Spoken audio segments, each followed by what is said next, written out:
बिस्मिल्लाहिर्रहमानिर्रहीम। अस्सलाम वालेकुम डियर स्टूडेंट्स। 10th क्लास के स्टूडेंट्स का नेक्स्ट पेपर जो है फिज़िक्स का है और उसके लिए से पहले मैं वीडियोस अपलोड कर चुका हूँ। एमसीक्यूज़ की वीडियोस भी अपलोड कर चुका हूँ और बुक के कॉन्सेप्चुअल क्वेश्चंस की वीडियोस भी अपलोड कर चुका हूँ। और आप लोगों ने बार बार कमेंट्स में कहा था कि इंपॉर्टेंट क्वेश्चंस यानी शॉर्ट क्वेश्चन सेक्शन भी के और लॉन्ग क्वेश्चंस भी वो इंपॉर्टेंट आप लोगों को बताऊँ। तो इंशाल्लाह इस वीडियो में हम शॉर्ट क्वेश्चंस जो बहुत इंपॉर्टेंट हैं पूरी बुक में से वो चैप्टर वाइज देखेंगे। अगेन मैं पेपर भी इस तरह का कोई बना नहीं रहा, सिर्फ आपको टॉपिक्स और टॉपिक्स से रिलेटेड जो क्वेश्चंस आ सकते हैं वो, और बल्कि ब्रीफली थोड़ा सा बताऊंगा भी कि आंसर में आपने लिखना क्या होता है। तो ये सिर्फ ऐसा नहीं है कि क्वेश्चंस मार्क करवाऊँ, क्योंकि ये मेरा सब्जेक्ट है अपना फिज़िक्स, तो थोड़ी सी एक्सप्लेनेशन भी साथ होगी। अगर वीडियो थोड़ी सी लॉन्ग लगे तो बेयर विद मी प्लीज़। अच्छा, अभी सबसे पहले ये क्लियर कर दूं, बुक मेरे सामने अभी नेशनल बुक फाउंडेशन की है। तो अगर आप लोगों ने दूसरी बुक्स पढ़ी हुई हैं कारवान की, पंजाब की, तो एक ही जैसे तमाम टॉपिक्स हैं, कुछ थोड़ा बहुत एडिशन है एनपीएफ की बुक में एक दो टॉपिक्स में, लेकिन वो भी ऐसे है कि वो एसएलओ सेम ही है। तो इसलिए बुक से कोई प्रॉब्लम नहीं है। आप लोगों ने देख लिया मैथ्स में भी कि बुक में से क्वेश्चन आए भी थे तो उसमें से वैल्यूज उन्होंने चेंज कर दी। तो यहाँ भी ऐसे ही हो सकता है कि आपको न्यूमेरिकल्स वगैरह बुक में से दें या शॉर्ट क्वेश्चन कॉन्सेप्चुअल बुक से रिलेटेड हो लेकिन थोड़ा सा चेंज करके आपको दे दें। तो सबसे पहले जो चैप्टर है इसको देख लेते हैं। अच्छा, चैप्टर भी बता दूं कि जो लाइट वाला चैप्टर है इलेक्ट्रोस्टैटिक्स, करंट इलेक्ट्रिसिटी, और उसके बाद जो एटॉमिक एंड न्यूक्लियर फिजिक्स है, ये बहुत इंपॉर्टेंट चैप्टर्स हैं। ये चैप्टर लॉन्ग के लिहाज से बहुत इंपॉर्टेंट है, पहला चैप्टर। तो इसमें से सबसे पहले शॉर्ट क्वेश्चंस की जो कि हम बात कर रहे हैं, तो शॉर्ट क्वेश्चंस में याद रखिए इसमें ही जो टाइम पीरियड का फॉर्मूला है, ना सिर्फ सिंपल पेंडुलम के लिए बट टाइम पीरियड का formula for the mass attached to the spring, ये भी लॉन्ग में ये बताऊंगा। ये सब कुछ इसलिए मैं स्किप कर रहा हूँ, ये लॉन्ग का है, ये सारा कुछ लॉन्ग में इंपॉर्टेंट है, इसलिए मैं इसको भी स्किप कर रहा हूँ। अच्छा, इसमें रिलेटेड क्वेश्चन क्या आ सकता है, टाइम पीरियड का क्वेश्चन क्या आ सकता है, और दोनों का, सिंपल पेंडुलम का टाइम पीरियड का क्वेश्चन क्या आ सकता है, और मास अटैच्ड टू द स्प्रिंग के लिए टाइम पीरियड से रिलेटेड क्या क्वेश्चन आ सकता है। तो क्वेश्चन देखिए, क्वेश्चन ऐसा आता है कि if the mass attached to the spring is doubled, अगर मास अटैच्ड जो है वो डबल कर दिया जाए तो टाइम पीरियड पर क्या इफेक्ट पड़ता है। Mass attached to the spring is doubled या हाफ, तो what will be the time period. Double कर दें, हाफ कर दें, तो टाइम पीरियड पर क्या इफेक्ट पड़ेगा, इसके लिए ये क्वेश्चन हो गया। और सिंपल पेंडुलम के लिए length of the simple pendulum is half doubled, या उसमें भी बल्कि अगर मैथ्स भी आ जाए तो आपने इन सब सवालों में क्या करना है। देखिए मैं साइड पे यहाँ पे बताता हूँ।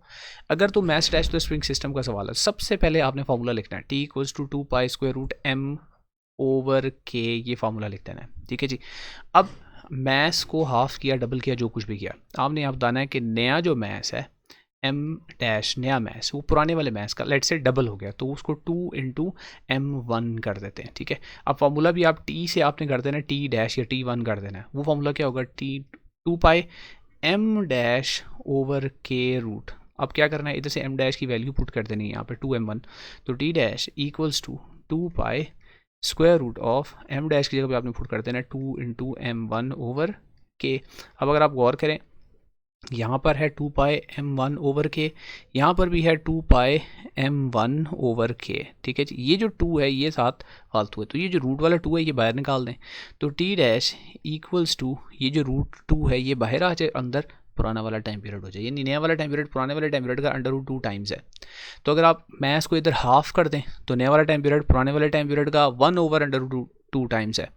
इसी तरह अगर सिंपल पेंडुलम के लिए क्वेश्चन आ जाए कि मैथ्स को आपने डबल कर देना है, सॉरी लेंथ को आपने डबल कर देना है, तो आपने टाइम पीरियड का फॉर्मूला पढ़ा हुआ है T equals to 2 pi root L over G। Root L over G में अब आपने क्या करना है, L नई वाली लेंथ जो है वो पुरानी वाली लेंथ का डबल कर देना है या हाफ चलें कर देना है। जो आपको क्वेश्चन में ये आता है कि एक सिंपल पेंडुलम की लेंथ को हाफ कर दें, अब उसका टाइम पीरियड कितना हो जाएगा। तो नया वाला टाइम पीरियड किस तरह आएगा, 2 पाई रूट, अब L की जगह पे आपने L ओवर 2 इंटू जी लिख देना। अब ये जो 2 है ये डिनोमिनेटर में आ गया, इसको इस तरफ बाहर निकाल लें, 1 ओवर अंडर रूट 2 बाहर निकाल दें और अंदर t आ जाएगा। तो इसका मतलब क्या है कि नया वाला time period, new time period is 1 over under root 2 times the previous time period. तो इस तरह ये क्वेश्चन सॉल्व करने, इंपॉर्टेंट क्वेश्चन हैं ये, ठीक है। अच्छा, इसके बाद इसके कॉन्सेप्चुअल क्वेश्चन हैं जिनमें एक्सरसाइज के क्वेश्चन है, मैंने करवाई भी है, वीडियो अलग से बनाई भी है, उसका लिंक मैं साथ डिस्क्रिप्शन में दे देता हूँ।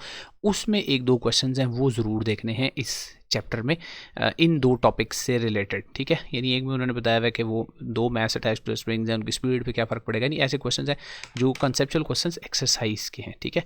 वो पहले से वीडियो बनी हुई है, इसलिए उन पर मैं दोबारा बात नहीं कर रहा, ठीक है। उसके बाद आगे चलते हैं, damping, very very important topic है, लॉन्ग शॉर्ट दोनों में आ सकता है डैम्पिंग। तो डैम्पिंग में क्या होता है कि एम्पलीट्यूड एक वाइब्रेटिंग बॉडी का रिड्यूस हो जाता है, इस वजह से रिड्यूस हो जाता है, कोई रेजिस्टिव फोर्स लगती है। तो इस तरह का ग्राफ ज़रूर बनाना है, पेपर में क्वेश्चन आएगा तो ग्राफ ऐसा देखिए, कितना आसान ग्राफ है कि एम्पलीट्यूड आपने ऐसे डिक्रीज होता हुआ एम्पलीट्यूड जो है वो दिखा देना है। तो डैम्पिंग हर ऑसिलेटिंग स्प्रिंग सिस्टम में होती है बिकॉज ऑफ रेजिस्टिव फोर्सेस, और डैम्पिंग की वजह से ही इसके बहुत सारे आगे से लिखे हुए हैं कि इफ़ेक्ट्स क्या हैं, यानी हम कहाँ पे इसको इस्तेमाल करते हैं। उसके बाद डिफरेंस बिटवीन वेव्स, 2 तरह का डिफरेंस है। एक है difference on the basis of the medium requirement, ये वेव्स हैं मैकेनिकल और इलेक्ट्रोमैग्नेटिक। मैकेनिकल को चाहिए होता है मीडियम, इलेक्ट्रोमैग्नेटिक को मीडियम नहीं चाहिए होता। इसके बाद इससे ज़्यादा इंपॉर्टेंट ये है ट्रांसवर्स और लॉन्गिट्यूडनल वेव्स का डिफरेंस। लेकिन पेपर यानी बहुत आसान आया ना अगर, तो ये ज़रूर आएगा डिफरेंस आपको, ट्रांसवर्स और लॉन्गिट्यूडनल वेव्स में क्या डिफरेंस है। अब लिखना क्या है, अगेन मैं साथ साथ बता रहा हूँ कि क्या लिखना है। सबसे पहले डिफाइन कर देना है कि क्या होता है। Such type of wave in which the disturbance of the particle या vibration of the particles is perpendicular to the direction of the propagation of the waves, और फिर ये एग्जांपल दे देनी है कि कहाँ पे होती हैं, और फिर एक तीसरी चीज़ ये डायग्राम बना देनी है। ये आपके 3 पक्के पॉइंट्स हो जाएंगे इसके अंदर। इसी तरह लॉन्गिट्यूडनल वेव्स में भी आपने पहले डिफाइन कर देना है, उसके बाद उनकी यहाँ नीचे से डायग्राम देख लें, ये बना लें बेशक, या वो पार्टिकल्स बना लें कि एक जगह पे पार्टिकल ज़रा करीब हैं, एक जगह पार्टिकल ज़रा दूर हैं, तो आपके यहाँ करीब हैं वो कंप्रेशंस हैं, ये रेयरफेक्शंस हैं, ठीक है जी। और यहीं से आप वेव लेंथ वगैरह को भी डिफाइन करना सीख सकते हैं। देखिए यहाँ पे डायग्राम के अंदर से ही याद नहीं करना है डिफरेंस कौन सा है, वेव लेंथ को डिफाइन कैसे करें, कौन सा डिस्टेंस है। एक क्रेस्ट से दूसरे क्रेस्ट तक का जो डिस्टेंस है वो वेव लेंथ होता है। इसी तरह एक ट्रफ से ट्रफ तक का डिस्टेंस जो है वेव लेंथ होता है, और कंप्रेशन से कंप्रेशन तक का जो डिस्टेंस होता है वो भी वेव लेंथ होता है। तो ये भी 7 डेफिनेशन आपकी ओके हो जाएगी। फिर V=F लैम्डा पिछले 2 सालों से नहीं आया, लेकिन इस साल इसके आने के चांस हैं, वेरी इंपॉर्टेंट क्वेश्चन, ठीक है जी। इस चैप्टर में ये इंपॉर्टेंट हो गए। आगे चलते हैं, नेक्स्ट चैप्टर है साउंड वाला चैप्टर, अगेन शॉर्ट के लिहाज से इम्पोर्टेंट चैप्टर है, शॉर्ट के लिहाज से। अच्छा इसमें सॉरी एक चीज़ रह गई, वो जो सोनार वाला है वो इस बुक में आई थिंक वो नहीं है टॉपिक। अच्छा वो नेक्स्ट में सोनार वाला साउंड वाले में होगा। अच्छा अच्छा आगे चलते हैं। नेक्स्ट जो है एक्सरसाइज पे भी बात नहीं कर रहा, एक्सरसाइज का कॉन्सेप्चुअल करा चुका हूँ, एक्सरसाइज के शॉर्ट क्वेश्चन देखता हूँ, बाद में करवा दूंगा। साउंड वेव्स में again characteristics of sound very important. अब कैरेक्टरिस्टिक्स 5 होते हैं, तो 5 में पूरा चैप्टर ही आपका कंक्लूड हो जाएगा। लेकिन सबसे इंपॉर्टेंट कैरेक्टरिस्टिक्स कौन से हैं, वो है loudness and intensity, loudness and intensity, और पिच और पिच के फैक्टर्स, और why is the sound of ladies and children is shrill while that of the man is grave. ये शॉर्ट क्वेश्चन बहुत अरसे से ही पेपर में ये आ रहा है। पिच आ गया जी, पिच जो है वो is proportional to the frequency of the wave, जितनी फ्रीक्वेंसी हाई होती है पिच भी उतनी हाई होती है, और आवाज़ उतनी ज़्यादा श्रिल होती है। ये वर्ड याद रखिएगा, श्रिल का वर्ड हम यूज़ करते हैं कि पिच ज़्यादा होगी तो आवाज़ श्रिल होगी, और पिच कम होगी तो आवाज़ जो है वो ग्रेव होगी, यानी भारी आवाज़ होगी। तो ये डायग्राम ज़रूर ध्यान में रखनी है, ठीक है, ये डायग्राम ज़रूर ध्यान में रखनी है। एक जो है वो लो पिच को ज़ाहिर करिए, एक हाई पिच को, यानी यहाँ से कम वेव्स गुजर रही हैं और यहाँ से ज़्यादा वेव्स गुजर रही हैं। ज़्यादा वेव्स का मतलब फ्रीक्वेंसी ज़्यादा तो पिच हाई है, ठीक है। अच्छा उसके बाद लाउडनेस का ताल्लुक होता है एम्पलीट्यूड, ये कितनी ऊंची ये वेव गई है, ये लाउडनेस होती है। ये ज़रा कम ऊंची गई है तो इसकी लाउडनेस कम है, इधर ज़्यादा ऊंची गई है तो इसकी लाउडनेस ज़्यादा है। इन दोनों का डिफरेंस इसी तरह देखें, ये कंपैरेटिव स्केच है, यानी डिफरेंस में ये क्वेश्चन में ये टेबल आ सकता है, तो ये बहुत आसानी से आप ये पॉइंट्स लिख सकते हैं, ठीक है। और फिर वेरी इंपॉर्टेंट इसका एक लॉ है आगे जो वेबर-फेशनर लॉ कहते हैं जिसको। अच्छा इसमें एक क्वेश्चन साथ वैसे याद रख लें कि साउंड को प्रोपेगेशन के लिए मीडियम की ज़रूरत होती है। तो ये सवाल पूछ लिया जा सकता है कि why the explosions on the sun do not reach us on earth. हमें आवाज़ नहीं आती धमाकों की बाहर जो स्पेस में हो रहे हैं, इसलिए कि दरमियान में बहुत सी जगह पे वैक्यूम है और साउंड वैक्यूम में से ट्रैवल नहीं कर सकता। अच्छा जी नेक्स्ट इसके बाद ये है लाउडनेस और इंटेंसिटी का डिफरेंस। ये भी अगेन देखें टेबल की फॉर्म में आसानी से याद हो सकता है। और फिर ये नीचे है छोटी सी डेरिवेशन है, ये डेरिवेशन ज़रूर करनी है आपने। इससे आगे जाके ये यहाँ तक ये डेरिवेशन करनी, यानी बीच वाली ये बेशक ना भी लिखें ना, ये जो पॉइंट्स हैं ये साथ इंक्लूड करके इंटेंसिटी लेवल को log i over I nought bels और फिर dB में कन्वर्ट करने के लिए उसको 10 से मल्टीप्लाई कर देंगे तो डेसीबल उसका आ जाता है यूनिट। ठीक है, इसके बाद इससे related numericals very important again. उसके बाद difference between noise and musical sound याद रखिएगा कि नॉइज़ जो है प्लेजेंट इफेक्ट म्यूज़िक जो है प्लेजेंट इफेक्ट प्रोड्यूस करने वाली साउंड है, नॉइज़ जो है वन प्लेजेंट इफेक्ट प्रोड्यूस करने वाली साउंड है, और एक वेव फॉर्म आप बना सकते हैं, उसकी रिदमिकल होती है और इसकी ज़रा वेरिंग होती है, नॉन रिथमिक होती है। And then very important question है आगे एको के बारे में, एको और रिफ्लेक्शन ऑफ साउंड का डिफरेंस, इससे related MCQ short question, numerical, तीनों चीज़ें बहुत इंपॉर्टेंट है। मिनिमम डिस्टेंस कितना होना चाहिए एको के लिए लिसनर के और किसी हार्ड सरफेस के दरमियान, और इसमें और रिफ्लेक्शन में क्या डिफरेंस है। बेसिकली हर रिफ्लेक्शन जो है वो एको नहीं होती, उसके लिए मिनिमम जो डिस्टेंस रिक्वायर्ड है वो 37.5 होना चाहिए। नहीं सॉरी, ये है वाटर का, आई थिंक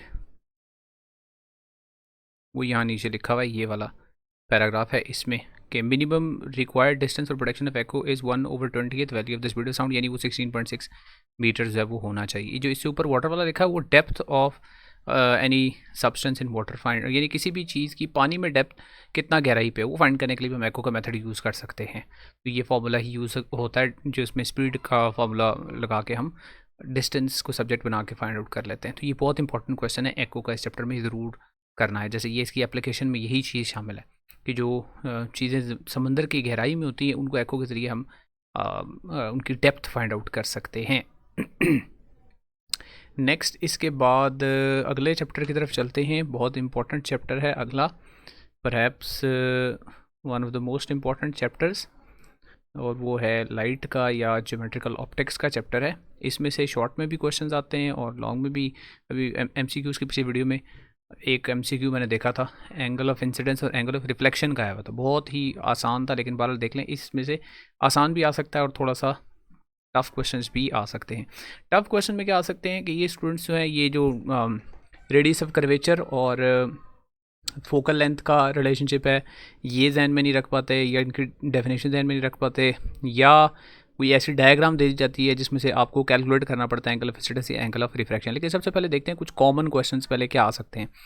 तो कॉमन क्वेश्चन आ सकते हैं image formation in mirror and lenses, उसमें जो केस है सबसे इम्पोर्टेंट वो क्या है, ये आगे आएगा। अभी मिरर में भी वही तकरीबन केसेस हैं और लेंसेज में भी ऑलमोस्ट वैसे ही केसेस हैं। मैग्नीफिकेशन की डेफिनेशन ये ज़रूर याद रखनी है, linear magnification, linear magnification is the ratio of the image height to the object height. अच्छा, ये भी टेबल इसको याद रखना है कि जब आपके पास रियल ऑब्जेक्ट होगा तो डिस्टेंस जो है वो पॉजिटिव लेंगे और इमेज डिस्टेंस ऑब्जेक्ट का वो भी पॉजिटिव लेंगे in case of in front of the mirror, और जब बैक ऑफ द मिरर यानी वर्चुअल इमेज बन रहा होगा तो नेगेटिव लेंगे। इसी तरह फोकल लेंस कनकेव मिरर की पॉजिटिव, कन्वेक्स मिरर की नेगेटिव, तो साइन कन्वेंशन ये ज़रूर ध्यान में रखनी है आपने। आगे चलते हैं। मैग्नीफिकेशन का फॉर्मूला ये है, इससे रिलेटेड MCQ के अंदर कोई न्यूमेरिकल सॉल्व करने के लिए आ सकता है MCQ के अंदर, तो इसलिए फॉर्मूला याद रखिएगा, बहुत आसान है। Image height over object height या image distance over object distance Q/P से भी आ सकता है। फिर रिफ्रैक्शन के अंदर दो लॉज हैं, जो दूसरा लॉ है उसकी मदद से, यानी sine I over sine R जो है रिफ्रैक्टिव इंडेक्स के बराबर होता है, तो उसकी मदद से आपको फाइंड आउट करना आ सकता है एंगल ऑफ इंसिडेंस या एंगल ऑफ रिफ्रैक्शन, या रिफ्रैक्टिव इंडेक्स इस फॉर्मूला से फाइंड आउट करने के लिए आ सकता है, या रिफ्रैक्टिव इंडेक्स ना आए स्पीड आ सकता है। स्नेल्स लॉ है, sine of angle of incidence to the sine of angle of refraction is equal to a constant known as refractive index. अब इस फॉर्मूला से या तो एंगल ऑफ इंसिडेंस या angle of refraction find out करने के लिए पेपर में आ सकता है, तो इसलिए इससे रिलेटेड एग्जाम्पल्स एक दो साथ ज़रूर कर लीजिएगा। फिर उसके बाद total internal reflection, very very important. Total internal reflection के लिए कंडीशंस क्या होती हैं कि जो ray of light denser medium से रेयर मीडियम में जाए, सिर्फ वही टोटली इंटरनली रिफ्लेक्ट हो सकती है। तो पहली कंडीशन क्या है कि रे ऑफ लाइट को डेंसर से रेयर मीडियम की तरफ जाना चाहिए या ज़्यादा रिफ्रैक्टिव इंडेक्स वाले मटेरियल से कम रिफ्रैक्टिव इंडेक्स वाले मटेरियल की तरफ जाना चाहिए, और एंगल ऑफ इंसिडेंस जो है वो क्रिटिकल एंगल से ज़्यादा होना चाहिए। अब ये भी याद रख लें, ये जो क्रिटिकल एंगल होता है इसको क्रिटिकल एंगल हम क्यों कहते हैं, क्यों इससे कम एंगल के ऊपर रे ऑफ लाइट रिफ्रैक्ट होगी, रे ऑफ लाइट रिफ्रैक्ट होगी, ठीक है जी, बहुत थोड़ी रिफ्लेक्ट होगी, लेकिन इस एंगल के ऊपर लाइट रिफ्लेक्ट भी होगी 90 और रिफ्रैक्ट भी होगी at an angle of 90 degrees, और इसके बाद जितने एंगल्स हैं उनके ऊपर रे ऑफ लाइट सिर्फ रिफ्लेक्ट होगी, इसलिए क्रिटिकल होता है एंगल। बहरहाल क्रिटिकल एंगल को डिफाइन करें होता क्या है, और क्रिटिकल एंगल के लिए भी कंडीशन क्या होती है। क्रिटिकल एंगल की भी यही कंडीशन है कि रे ऑफ लाइट डेंसर से रेयर की तरफ जाए और एंगल ऑफ रिफ्रैक्शन जो है वो 90 डिग्री हो, टोटल इंटरनल रिफ्लेक्शन के लिए भी और क्रिटिकल एंगल दोनों के लिए कंडीशन आपके जहन में होनी चाहिए। और फिर इसका फॉर्मूला है refractive index equals to 1/sin of critical angle. अभी हमने MCQ वाली वीडियो जो पीछे की है पास पेपर वाली, उसमें ये देखा है कि रिफ्रैक्टिव इंडेक्स गिवन था और क्रिटिकल एंगल फाइंड आउट करना, तो सब्जेक्ट ऐसे बना लें कि sine of critical equals to 1/n कर लें, और उसमें से क्रिटिकल फाइंड आउट करने के लिए दूसरी साइड पे साइन इन्वर्स कर लें, तो साइन इन्वर्स ऑफ 1/n करेंगे तो क्रिटिकल भी आ जाएगा।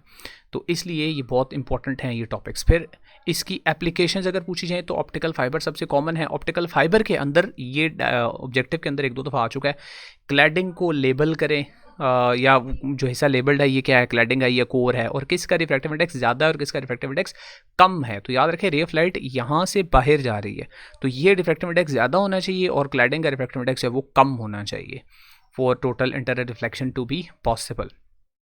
उसके बाद नेक्स्ट है हाँ लेंजेस का आगे, अगेन लेंजेस के अंदर आगे चलते हैं, इससे रिलेटेड भी क्वेश्चंस आ सकते हैं। सबसे इंपॉर्टेंट क्वेश्चन यही है कि कब ये कन्वेक्स लेंस जो है ये किस केस के अंदर कन्वेक्स लेंस जो है ये बनाता है विर्चुअल इमेज। ये विर्चुअल इमेज एक ही केस के अंदर बनाता है जब जो ऑब्जेक्ट है वो प्लेस किया गया हो between the principal between the centre of the lens and the principal focus, यानी उसको फोकल लेंथ से कम फासले पर जब आप रखेंगे तो उस वक्त ये वर्चुअल इमेज बनाएगा। इसमें भी साइन कन्वेंशन ज़ाहिर है। पावर ऑफ द लेंस से रिलेटेड MCQ बहुत इंपॉर्टेंट है, इसको ज़रूर करना है। पावर जो होता है फोकल लेंथ का रेसिप्रोकल होता है। अच्छा जी, उसके बाद नेक्स्ट है मैग्नीफाइंग, नहीं ये नहीं, हाँ लॉन्ग में आगे बहुत इंपॉर्टेंट आगे आएंगे।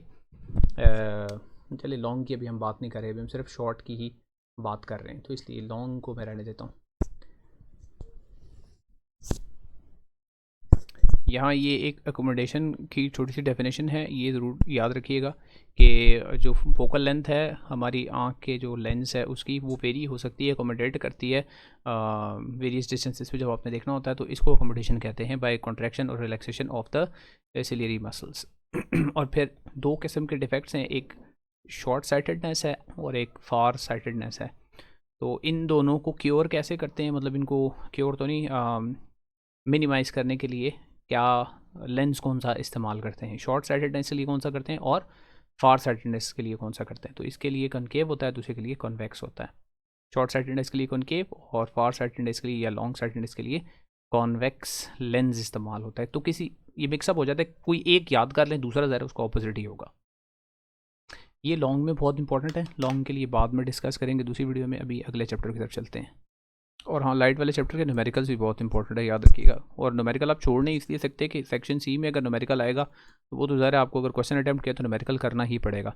इसके बाद इलेक्ट्रोस्टैटिक्स का चैप्टर है, इसमें स्टार्ट में ही है इलेक्ट्रोस्कोप से related, how can the electroscope B charged, यानी उसको कैसे चार्ज कर सकते हैं और फिर उससे हम डिटेक्शन कैसे कर सकते हैं, ये लॉन्ग में आएगा। लेकिन उसको चार्ज कैसे कर सकते हैं ये शॉर्ट क्वेश्चन में याद रखना है आपने। Coulomb's law again an important topic. Coulomb's law जब भी आएगा आप उसकी स्टेटमेंट भी लिखेंगे, मैथमेटिकल फॉर्म भी लिखेंगे और उसके अंदर आप ये डिफाइन करेंगे ये के जो है ये क्या चीज़ है, और के की बेशक वैल्यू भी लिखते हैं साथ, पूरे नंबर अगर आपने लेने हैं तो। इसमें भी क्वेश्चन अगेन, अगर क्वांटिटी ऑफ द चार्ज को इंक्रीज़ कर दिया जाए तो फोर्स कैसे चेंज होती है। तो अगर चार्ज की क्वांटिटी को डबल कर दें, अगर एक चार्ज की क्वांटिटी को डबल कर दें तो फोर्स डबल हो जाएगी, अगर दोनों की क्वांटिटी को डबल कर दें तो फोर्स जो है वो 4 टाइम्स इंक्रीज़ हो जाएगी। ये शॉर्ट क्वेश्चन इसमें इंपॉर्टेंट है, आ सकता है। उसके बाद इस चैप्टर में हाँ इलेक्ट्रिक फील्ड इंटेंसिटी, अगेन इसको डिफ़ाइन कैसे करना है, इसका फार्मूला क्या है और इसका यूनिट क्या है। तो ये आसान सी इसकी डेफिनेशन लिखी हुई है। ये force acting per unit charge है, फोर्स का यूनिट न्यूटन होता है, चार्ज का यूनिट कूलम होता है, तो इसका यूनिट न्यूटन पर कूलम होता है इलेक्ट्रिक फील्ड इंटेंसिटी का। और डायरेक्शन इलेक्ट्रिक फील्ड इंटेंसिटी की हम कैसे बताते हैं, तो इलेक्ट्रिक फील्ड इंटेंसिटी की डायरेक्शन इलेक्ट्रिक फील्ड लाइन से बताते हैं। और very important, electric field lines never cross. ये क्यों क्रॉस नहीं करती, क्यों कि electric field lines they are telling about the direction of the electric field intensity. अब किसी एक पॉइंट पे अगर क्रॉस हो गई है लाइंस, तो इसका मतलब है यहाँ पर दो फील्ड इंटेंसिटी की वैल्यूज़ हैं, which is impossible. Electric field intensity की एक ही वैल्यू हो सकती है, दो नहीं हो सकती, इसलिए the field lines never cross. ये शॉर्ट क्वेश्चन याद रखिएगा। फिर इलेक्ट्रिक पोटेंशियल और पोटेंशियल डिफरेंस में फ़र्क। तो इलेक्ट्रिक पोटेंशियल है इन्फिनिटी से एक फील्ड के अंदर एक चार्ज को लाने पे जितना वर्क डन होता है, तो work done per unit charge electric potential होता है। ये हम एनर्जी सप्लाई करते हैं चार्ज को, तो वो इलेक्ट्रिक पोटेंशियल होता है। और जब एक चार्ज एक हाई पोटेंशियल से लो पोटेंशियल पे एक फील्ड के अंदर मूव करे, तो हमें जो एनर्जी चार्ज डिलीवर करता है वो उसका पोटेंशियल डिफरेंस कहलाता है। ये दोनों में डिफरेंस है, ये याद रखिएगा। इसके बाद आगे कैपेसिटर्स और combination of capacitors, resistors and combination of resistors, इनमें से एक लाजमी पेपर में आएगा, या कैपेसिटर का या रेजिस्टर का। हर पेपर आप पिछले जितने मर्जी सालों का उठा के देख लें, एक आध ज़रूर आएगा। हाँ, कैपेसिटेंस जो है वो किस चीज़ पर डिपेंड करती है, वेरी इंपॉर्टेंट। ये जो कैपेसिटेंस है किसी भी कैपेसिटर की, ये डिपेंड उसकी ज्योमेट्रिकल जो कंस्ट्रक्शन है उसके ऊपर, डायमेंशंस के ऊपर डिपेंड करती है। नीचे लिखा हो भी, capacitance of capacitor is geometrical property depending upon the dimensions of the plate. तो अगर डायमेंशंस ग्रेटर होंगी, प्लेट्स बड़ी होंगी, तो कैपेसिटेंस ज़्यादा होगी, और अगर उसका स्मॉलर होगा डिस्टेंस के दरमियान या मीडियम जो है वो चेंज कर देंगे, तो कैपेसिटेंस की वैल्यू भी चेंज हो जाएगी। ये भी शॉर्ट क्वेश्चन में बहुत इंपॉर्टेंट क्वेश्चन है।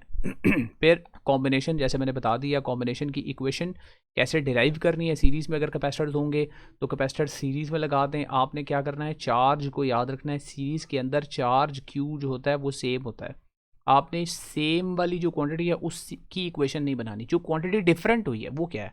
अब यहाँ पे अगर मैंने बैटरी लगा दी है, तो कैपेसिटर सीरीज़ में लगाने की सूरत में इस बैटरी का जो वोल्टेज है हर कैपेसिटर के अक्रॉस अलग अलग होगा। यानी अगर बैटरी से V वोल्ट आ रहा है, तो यहाँ से इसके अक्रॉस V1 होगा, इस कैपेसिटर के अक्रॉस V2 होगा, इस कैपेसिटर के अक्रॉस V3 होगा। अब आपने हमेशा जो डिफरेंट क्वांटिटी है उसकी इक्वेशन बनानी है। देख लें यहाँ पे V equals to V1 plus V2 plus V3 की इक्वेशन है। फिर V को यहाँ पे V equals to Q/C put करके इक्वेशन को सॉल्व कर दिया, ठीक है। तो 1/C equals to 1/C1 plus 1/C2 plus 1/C3 है। इस इक्वेशन से ये भी पता चलता है, अगर आप कैपेसिटर्स को सीरीज़ में लगा देंगे तो जो इक्विवेलेंट कैपेसिटेंस है वो कम हो जाएगी, रिड्यूस हो जाएगी, ये याद रखना है, ठीक है। और अगर आप कैपेसिटर्स को पैरेलल में कनेक्ट कर देंगे, इसके न्यूमेरिकल भी इंपॉर्टेंट है, न्यूमेरिकल की भी प्रैक्टिस करनी है साथ। अगर आप पैरेलल में लगा देंगे तो याद रखें सबके अक्रॉस जो वोल्टेज है वो सेम रहेगी, यानी वो वोल्टेज ऑफ द बैटरी के बराबर है, लेकिन सबके अक्रॉस चार्ज डिफरेंट। अब उसकी इक्वेशन की डेरिवेशन के लिए चार्ज की इक्वेशन हमने यहाँ पे बना दी है, ठीक है। चार्ज की इक्वेशन बना के और फिर उसमें से Q इक्वल्स टू C भी पुट करके इक्विवेलेंट कैपेसिटेंस को यहाँ पे डिराइव कर दिया। तो पैरेलल में लगाने की सूरत में इक्विवेलेंट कैपेसिटेंस जो है इंडिविजुअल कैपेसिटेंस से ज़्यादा हो जाती है। तो ये इस चैप्टर का बहुत इंपॉर्टेंट क्वेश्चन है। आई थिंक इस वीडियो को यहीं तक कंक्लूड करते हैं। यूनिट 13 तक इंपॉर्टेंट क्वेश्चन जो मैंने बता दिए हैं, अगली वीडियो में इंशाल्लाह 14 से ऑनवर्ड्स आगे जो हैं उनके सोल्यूशन बताऊंगा, और उनके शॉर्ट क्वेश्चन इंपॉर्टेंट बताऊंगा, और फिर उसके बाद एक वीडियो लॉन्ग क्वेश्चंस के लिए भी बनाकर अपलोड इंशाल्लाह कर दूंगा। तो इससे पहले MCQs की वीडियो मैं बना चुका हूँ, और कॉन्सेप्चुअल क्वेश्चंस की भी अगर आपने वो वीडियो नहीं देखी तो आपके सामने स्क्रीन पर आ रही है, क्लिक करके आप वहाँ पर देख सकते हैं। तो see you in the next video then इंशाल्लाह।